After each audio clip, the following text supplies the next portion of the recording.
Y le damos la bienvenida al señor Gustavo Feder, que como todos los jueves está con nosotros aquí en Carburando Radio para hablar de distintas cuestiones. Hoy toca una historia que no sé si muchos conocen, seguramente no, A ver. en profundidad.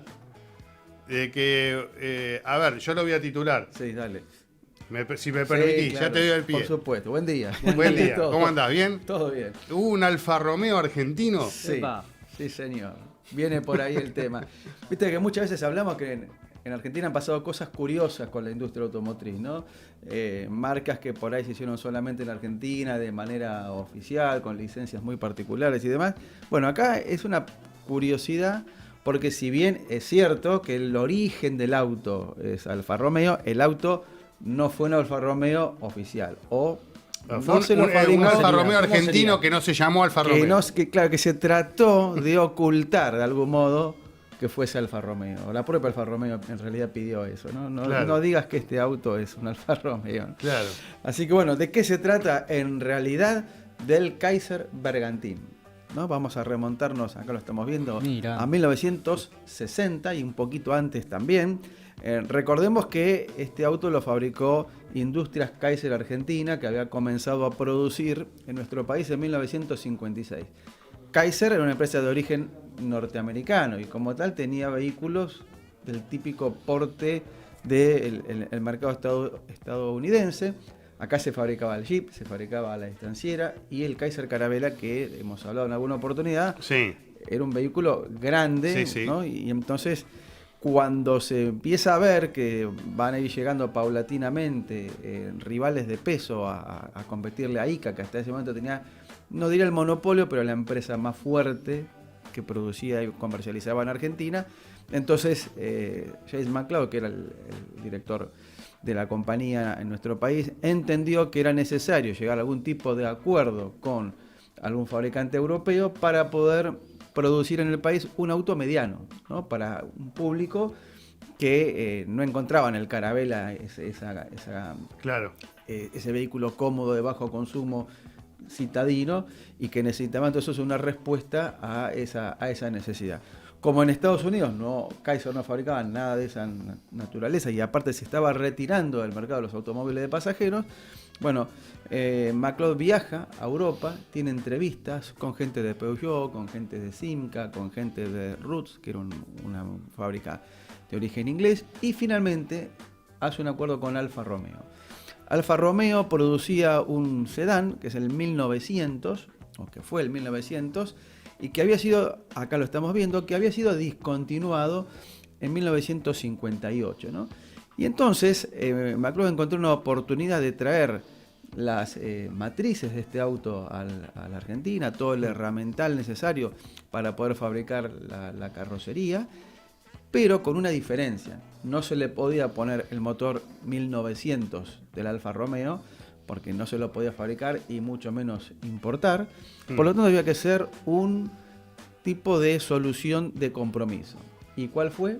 Bueno, le pusieron el motor del Jeep, ¿no? Ajá. Mirá El vos. motor del Jeep, el 4L151, es decir, el motor 4 cilindros, que obviamente no iba a dar los mismos resultados que el motor 1900 del Alfa, pero es lo que ICA podía producir acá, aprovechando el herramental que tenía, sin hacer una gran inversión, sin incrementar costos y para lograr una ecuación costos que pudiera ser rentable y accesible para el público, ¿no? Claro, y ahí aparece Alfa con, obviamente, ciertas imposiciones, ¿no? Claro, entonces llega a este acuerdo, Alfa le vende la matricería, asesora técnicamente al personal de ICA, inclusive mandan algunos artesanos, porque el auto se armaba de manera bastante artesanal, pero le dicen: no quiero que hagas ninguna mención a que esto es un Alfa Romeo.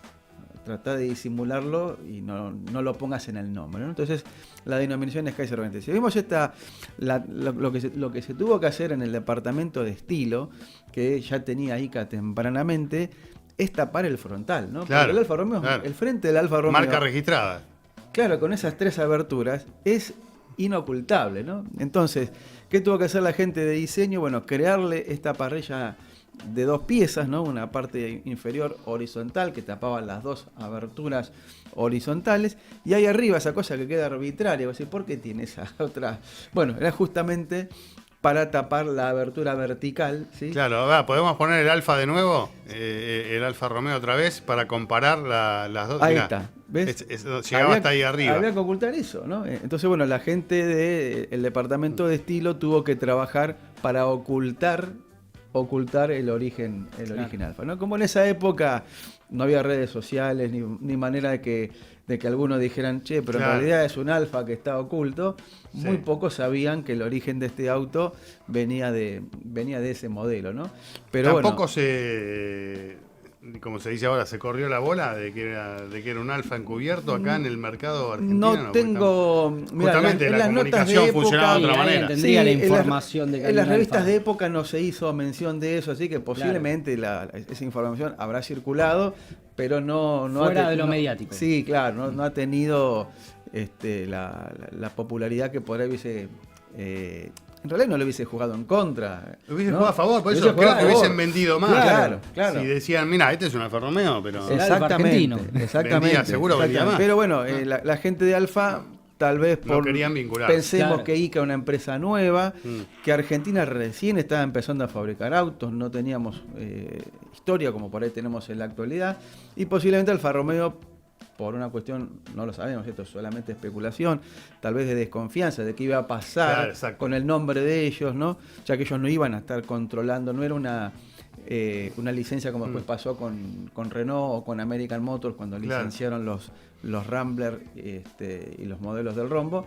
Entonces, bueno, ese fue el acuerdo que hizo que no se usara la denominación Alfa Romeo en el nombre del vehículo. Y Bergantín hacía referencia a estos nombres náuticos, ahí vemos el Carabela, ¿no? Por ejemplo. Claro, este que vemos en pantalla parece original porque tiene alguna Esto es en un evento en Espauto Argentino, cuando se celebraron precisamente los 50 años de ICA, y se consiguió este ejemplar, esto es más reciente, ese ejemplar estaba conservado, ¿no? Claro. Conservado, Claro. que eso, digamos, en el ¿Ves? ámbito, acá está, ¿no? Que en No el- restaurado. Tiene Claro. los detalles de su que en el- vida, ¿no? Exacto, exactamente, de su uso. los golpes de la vida. Claro, los golpes de la O vida. la pátina de haber vivido reflejado en la carrocería, en la pintura gastada, que eso dentro del ámbito de los autos clásicos se valora también, ¿no? Claro. Sí, sí. Que el auto, digamos, Pintura esté original, gastado, sí. pero esté digamos, con los elementos que trajo cuando salió de fábrica, ¿no? Claro.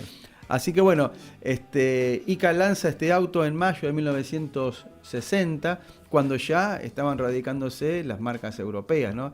Ya estaba Fiat, estaba Peugeot, estaba Citroën también, ¿no? Entonces cada una de estas empresas ofrecía vehículos más pequeños, que es lo que hasta entonces ICA no producía. Era un auto que trajo algunas innovaciones interesantes, por ejemplo fue el primero fabricado en Argentina con carrocería autoportante, ¿no? Es decir, hasta entonces era bastante común la configuración de chasis por un lado y carrocería por otro, sobre todo Ajá. en la industria norteamericana, ¿no? Los europeos venían con algunas ventajas, inclusive desde fines de la década del 30, haciendo autos con esta configuración. Bueno, el Kaiser Bergantín es el primero en nuestro país que tiene esta configuración. Es el primero en tener una... Mira, fíjate ahí en la línea de montaje, esos dos que están detrás de la gente tienen las aberturas Son del Alfa Alfa Romeo. Claro. O sea, todavía no están Claro. terminados. Esa O es sea, la unidad. no le cambiaron la trompa Fíjate todavía. que ahí tienes la unidad 1, ¿no? La típica foto de rigor, ¿no? Sí. Con el personal, con los trabajadores, con gente directivos de la empresa, que sí tiene la parrilla que oculta las aberturas alfa, ¿no? Pero ahí atrás no podés disimular. Un detalle que Sí. hoy en estos tiempos no se te podría pasar. Claro, Ah. exacto. ¿no? ¿Siempre usaron el mismo motor? No, hubo dos motores. Primero tuvieron el del Jeep, el 4L151, fue el motor de serie con el cual se lanzó y se presentó, etcétera. Pero después, como el motor era un motor pesado y le quitaba prestaciones al auto, entonces alguien dijo, ¿y si le ponemos el motor 6? El 6 cilindros, ¿no? El mismo que tenía la estanciera o el Carabela, ¿no? Bueno, probaron, entraba con lo justo. Y claro, ¿y qué pasó? Si era pesado el motor del Jeep, mucho más era este, Claro. ¿no? Era un auto que podía andar, según las Pero estimaciones tenía de la polenta. época, claro, 155 por hora, pero con frenos a tambor en las 4 ruedas, con lo cual era todo Agarrate cuando tenías que frenar. era todo un desafío, ¿no? Así que ahí salió el Bergantín 6, que recién veíamos una publicidad de época, así, con una muy linda, acá está, que también que tomaba el estilo había una versión de lujo que tenía terminación bitonal, como vemos acá también.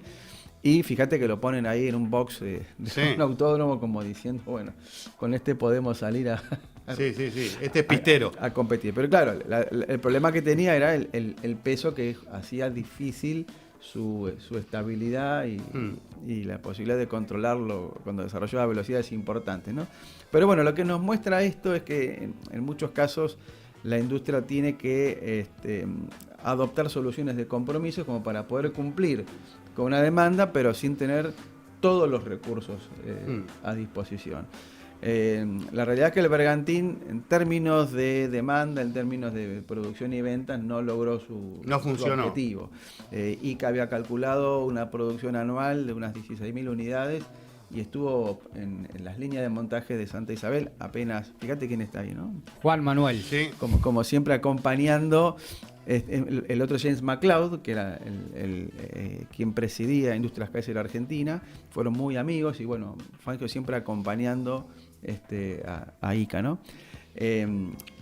Una de las cosas interesantes del Bergantín fue el sistema de suspensión trasera, que si bien era con eje rígido, tenía unos tensores longitudinales, y ahora que lo veía Fangio, cuando se desarrolló el Torino, parte de la suspensión trasera con las barras que tenía el Torino estuvieron inspiradas en la solución del Bergantín. O sea que si bien el auto no anduvo, no cumplió con su objetivo de tener un mediano exitoso en el mercado argentino, tiempo después sirvió de inspiración para desarrollar una suspensión más acorde a las prestaciones que iba a tener el Torino, que fue desarrollado sobre la base del American, de AMC, que era una suspensión con elásticos que no iba a andar bien para las prestaciones del auto. ¿Y cómo, bueno, dijiste que no tuvo mucha aceptación en el público, pero cuáles son los números? ¿Cómo anduvo? ¿Qué fue lo que pasó? ¿Cuánto duró en el mercado? Muy poquito, 2 años. Se vendieron 8.300 unidades, de las cuales poco más de 350 correspondieron a esta versión rara del Bergantín 6, o sea, con el motor de 6 cilindros, y el resto fueron para el motor chico. O sea que en el 62 se lo discontinuó. Ese fue un año importante en la historia automotriz argentina y en particular de ICA, porque es cuando se va a producir el lanzamiento de la línea Rambler, que esa sí va a ser mucho más exitosa y que va a estar más acorde a la demanda del mercado argentino de la época y va a sostener el liderazgo de ICA durante más de la primera mitad de los años 60. Sí, el Rambler era top. Era otra cosa, tope de gama. Y estaba más acorde. Me acuerdo del comercial de Pinky y Cacho Fontana. Cacho Fontana, claro. Cacho Fontana, exactamente. Era un vehículo que tenía mucho más que ver, ¿sí?, con lo que el público exigía y necesitaba en aquellos años, ¿no? Así que, bueno, fue un intento fallido, pero siempre hay que contextualizar, entender el esfuerzo, ¿no?, que son para estas compañías poder producir en el país, sobre todo hace más de 60 años, cuando esto recién empezaba. Sí, ¿no? sí, ¿cómo es el mercado, no? Lo que pudo haber sido una muy buena idea, pero evidentemente no tuvo aceptación. Claro, el papel te dice una cosa y, ¿no? Algo curioso es que la producción del Bergantín arrancó casi en simultáneo con la del Renault Dauphine, ¿no? A partir de este acuerdo que hace ICA con Renault, bueno, el Dauphine fue un éxito impresionante, ¿no? Claro. Fue realmente el auto chico que ICA necesitaba y que sí le dio las respuestas que buscaba, ¿no? Bueno, interesante la historia. ¿La conocías? Sí. No, para nada. No sabía que había habido alguna vez en la historia un Alfa argentino. Argentino, sí. Bueno, sí. Y se nos viene muchísimo más. No sé si quedó algo más por decir. No, yo obviamente quiero agradeciendo a agradecer como siempre a Motorlibros, que nos acompaña todos los jueves en esta columna, y que invito siempre a consultar el catálogo en motorlibros.com. Libros de industria automotriz argentina, libros de automovilismo argentino, realmente muy completos y muy interesantes. Y ya vamos a ir preparando algún otro concurso para cualquier momento. Vamos a tener pronto novedades sobre lo que sigue para el próximo mes. Habrá más motorlibros para para sortear para la gente que nos sigue. Tuvo mucho éxito lo que sorteamos con el tema de los dibujos, ¿no? Me Muy contaba. bueno. Mucho, la gente se enganchó muy bien, mostraron conocimiento, mostraron pasión y interés en vincularse con la historia también desde otro lugar, desde el arte, ¿no? Bueno, Gustavo, muchas gracias. A ustedes. Hasta la próxima. Hasta la próxima semana. Nos Bueno, vemos. Gustavo Feder con nosotros.